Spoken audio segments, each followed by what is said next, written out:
Good evening and welcome back to my channel.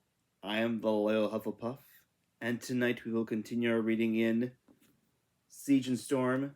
This is the second book in the trilogy of Shadow and Bone, and there's currently a Netflix series out that's based off of this book series, as well as Six of Crows. I do have a little surprise at the end of this video, so make sure to stick around and listen closely. After I finish reading the chapter in the book, I will tell you what that surprise is going to be. So I hope you all enjoy this chapter, and let's get to it. Chapter 15. Despite its name, I loved the war room.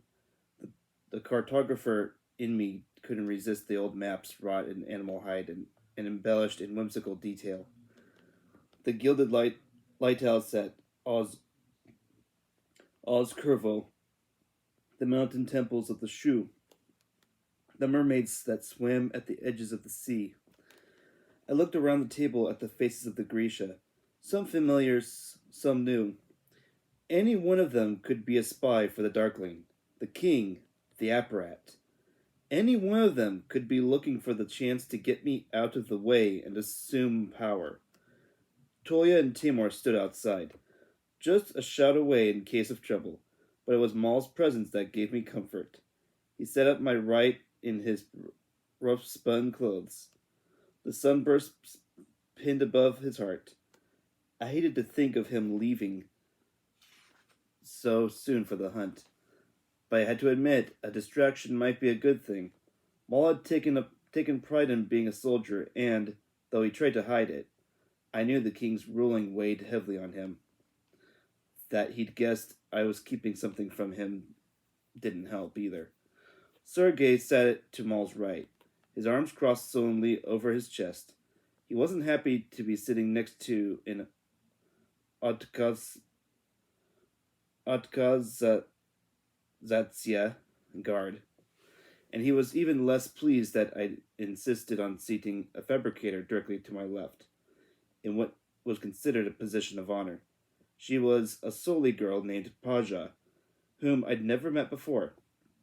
She had dark hair and nearly black eyes, and the red embroidery at the cuffs of her purple kifta indicated that she was one of the alchemy, fabricators who specialized in chemicals like blasting powders and poisons.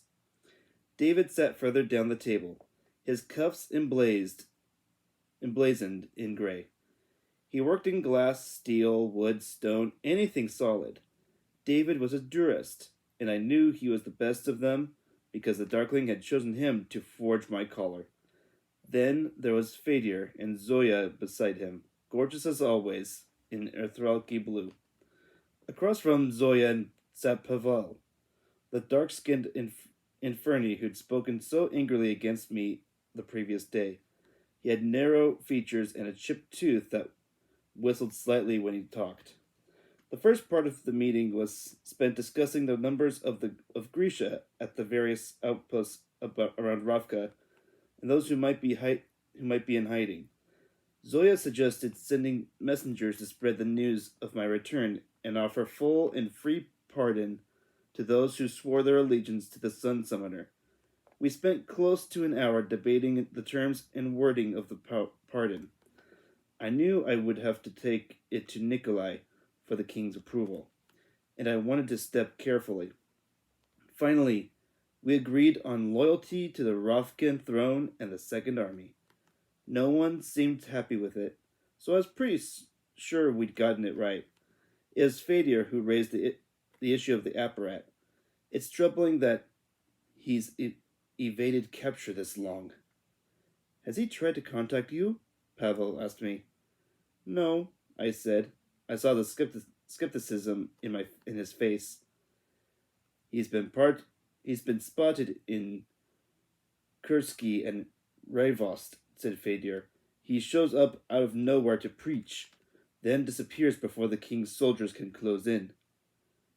We should think about an assassination, said Sergei. He's growing too powerful, and he could still be colluding with the Darkling.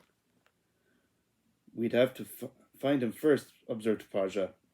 Zoya gave a graceful wave of her hand. What would be the point? He seems bent on spreading word of the Sun Summoner and claiming she's a saint. It's about time the people had some appreciation for the Grisha. Not the Grisha, said Pavel, jutting his chin truculently in my direction. Her. Zoya lifted one elegant shoulder. It's better than them reveling us all as witches and traitors.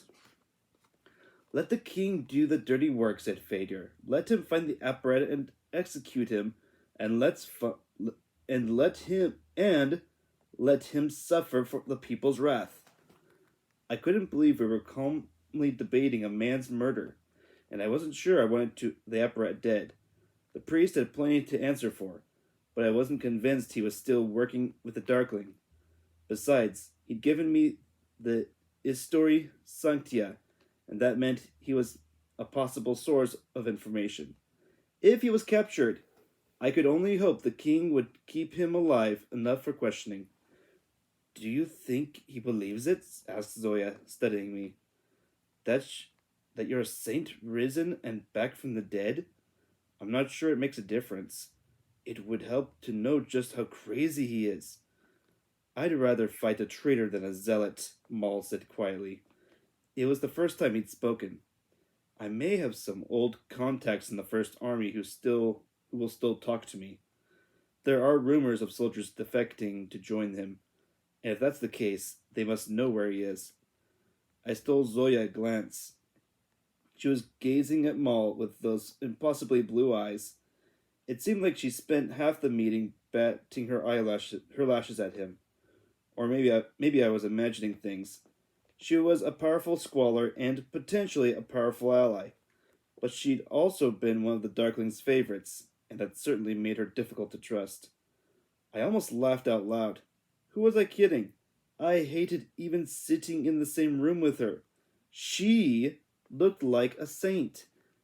Delicate bones, glossy black hair, perfect skin.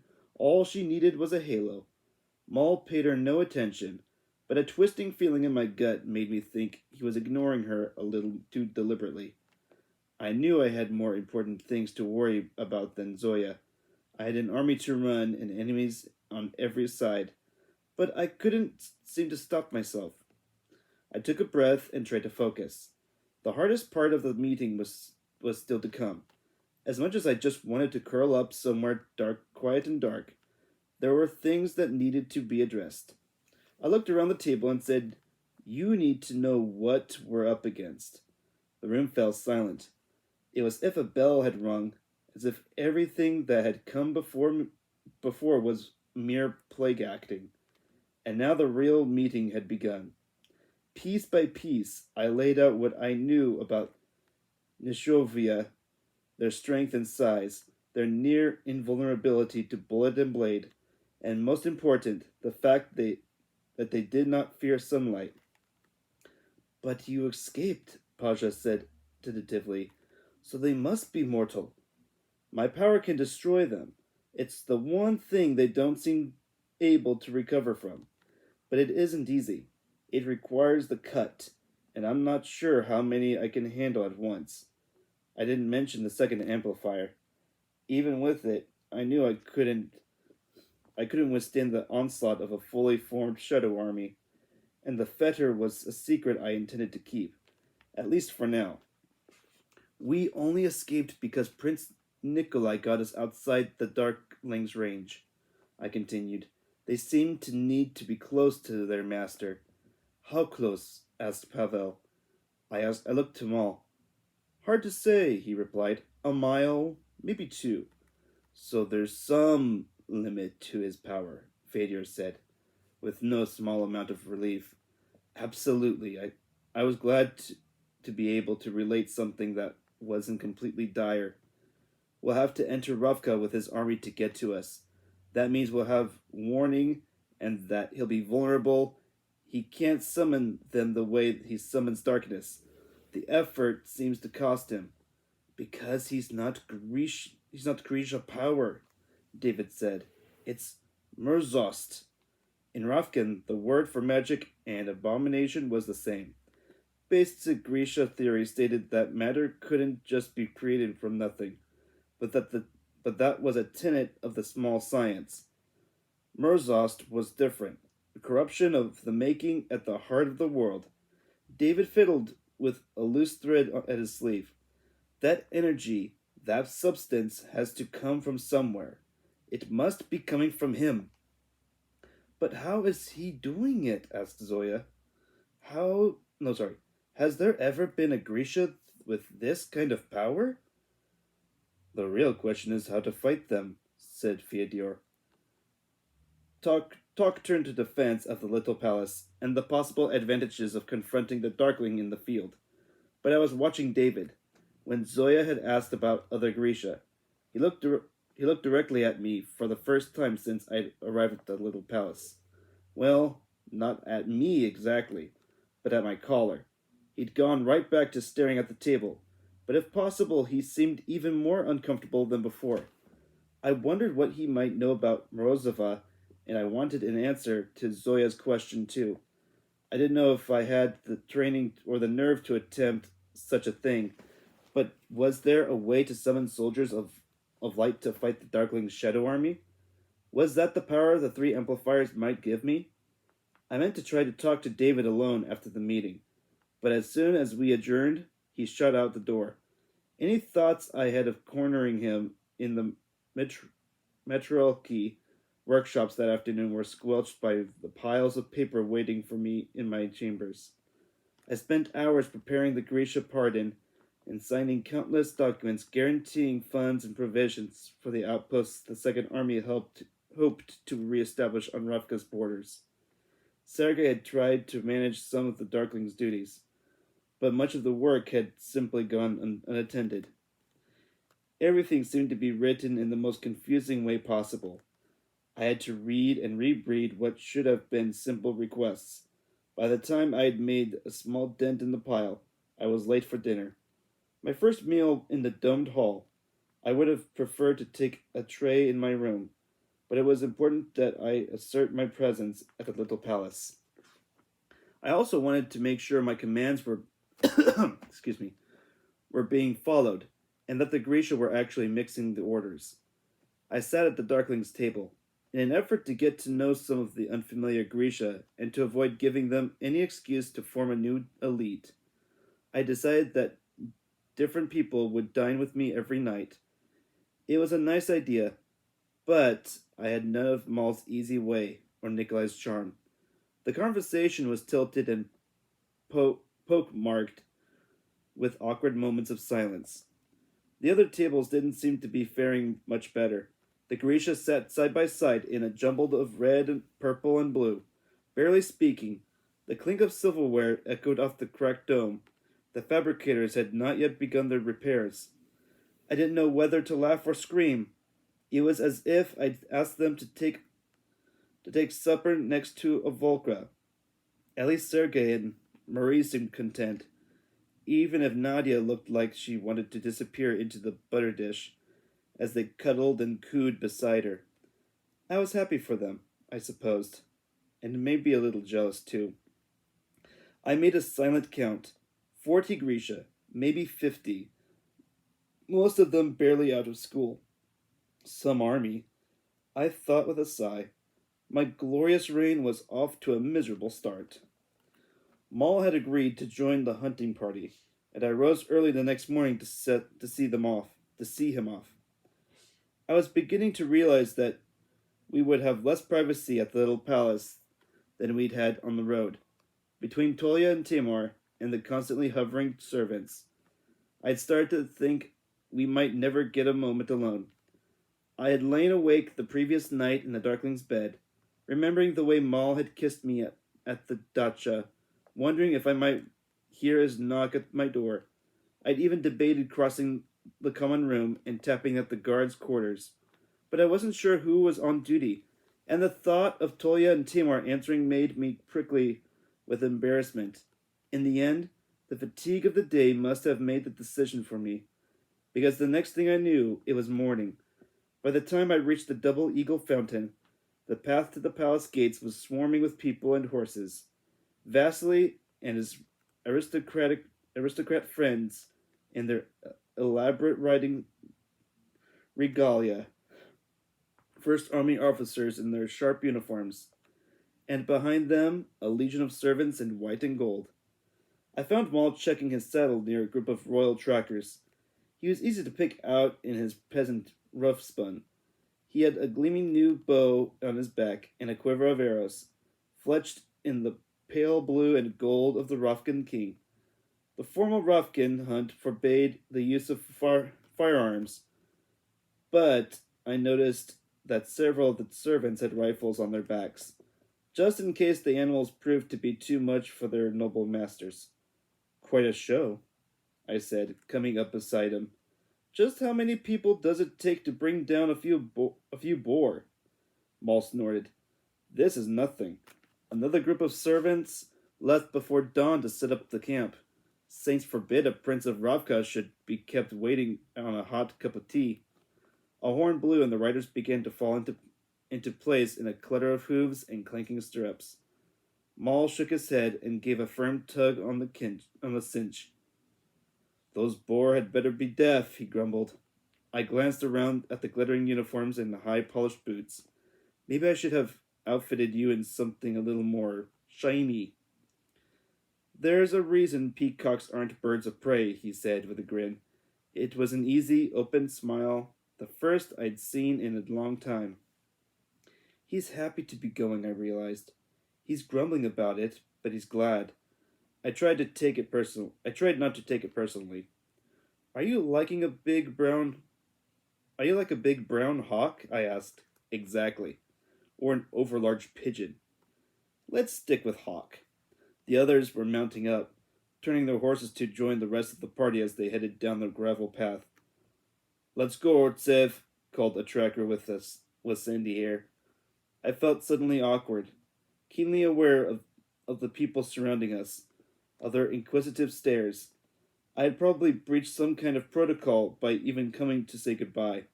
Well, I said, patting his horse's flank. Have fun. Try not to shoot anyone.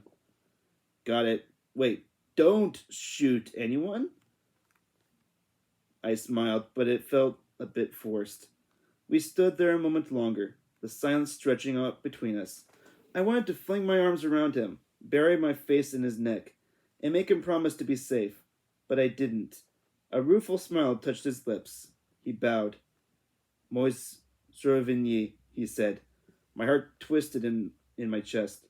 He climbed into the saddle and kicked his horse forward, disappearing in the sea of riders flowing towards the golden gates. I made the walk back to the little palace in low spirits.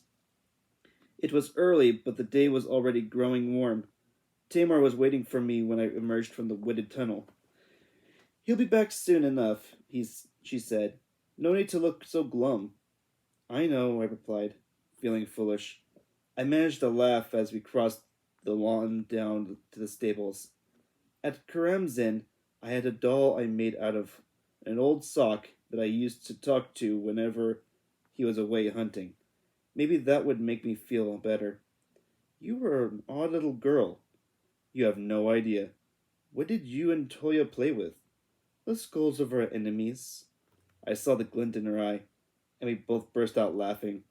Down at the training rooms, Tamar and I met briefly with Botkin. The instructor tasked with preparing Grisha for physical combat.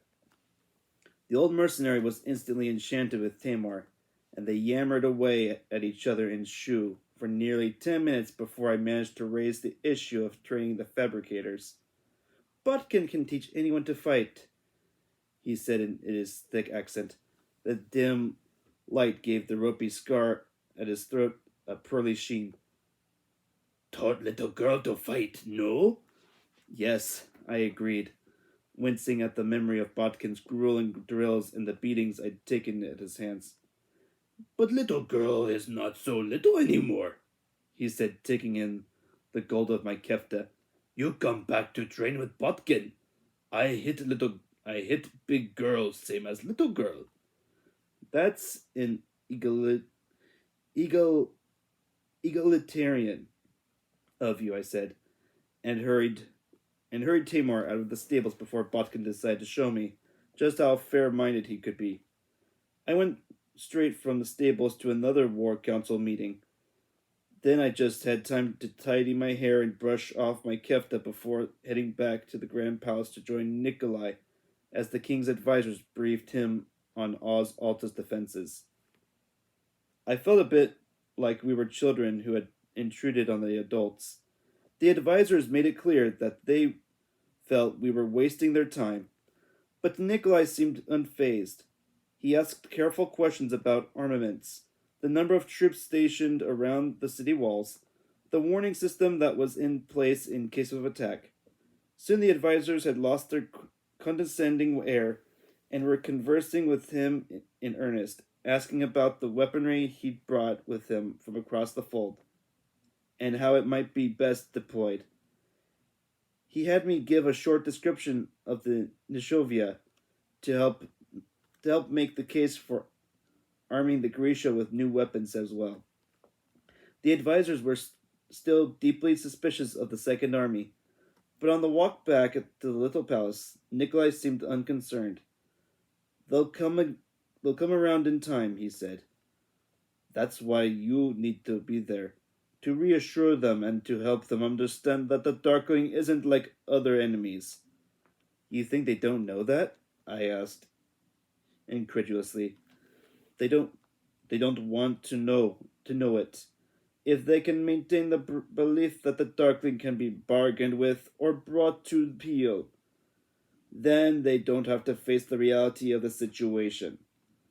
I can't say I blame them, I said gloomily.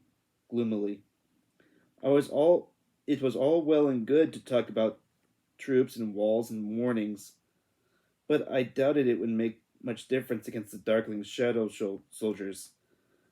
When we emerged from the tunnel, Nikolai said, "Walk with me down to the lake." I hesitated.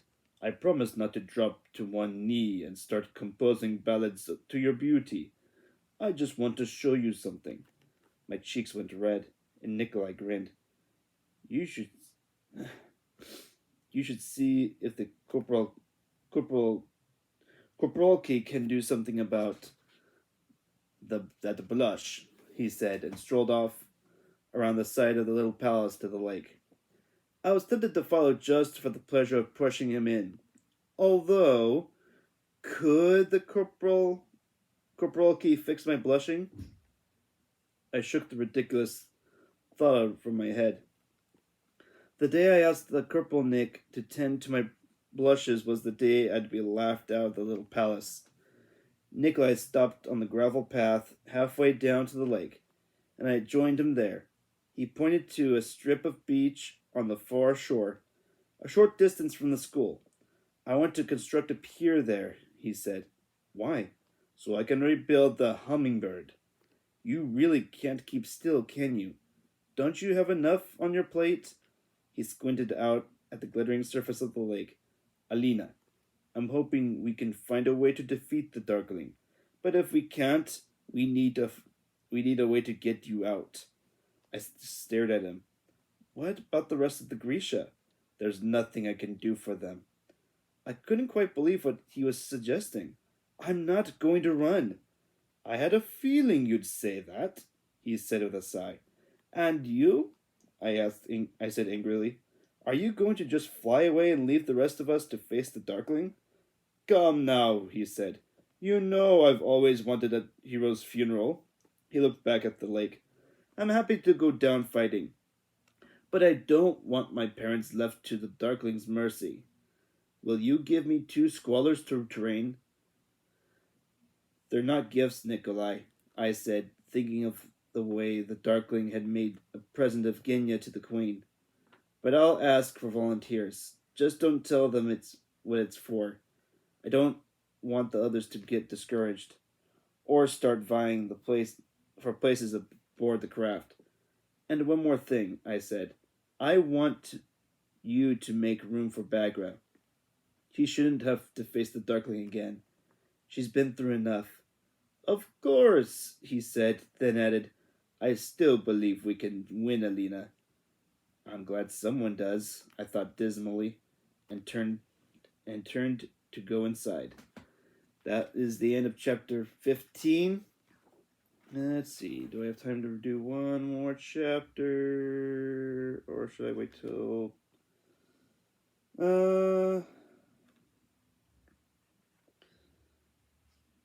Let's see.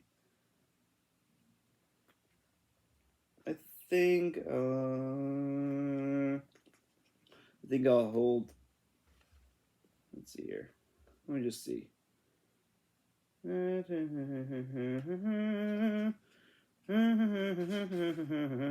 Sorry, Christmas. I have Christmas in my head. You know what? That'd be a good section. Okay. So tomorrow I'll go ahead and read 2 chapters. I'll read 2 chapters tomorrow.